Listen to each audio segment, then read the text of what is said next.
Some local firefighters are headed to North Carolina to help battle several wildfires in that state. Two of the firefighters leave this morning from PDX, and Fox 12's Deborah Gill is there and was able to talk to them this morning. Deb?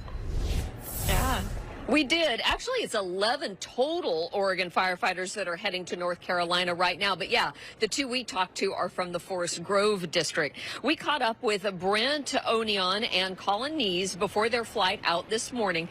Two large fires have scorched more than 10 square miles in North Carolina. There's actually 9 active fires there total right now, and the state called for extra help. The 11 firefighters from Oregon will join 26 others that the state's forestry department has already deployed there. So a total of 37 once these 11 get there. These men volunteer their time and expertise as they can and say they're happy to return the favor that North Carolina provided Oregon last year. They sent an entire IMT to support us down in Lane County.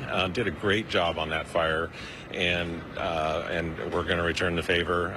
We've been going back and forth. This is my second time to North Carolina in 3 years. Hundreds of people have had to evacuate their homes in North Carolina, and the governor declared a state of emergency for 34 counties. And these local firefighters will join colleagues from Southwest, East, and Central Oregon. They are expected to be there for 2 weeks. Reporting live at PDX, Deborah Gill, Good Day, Oregon.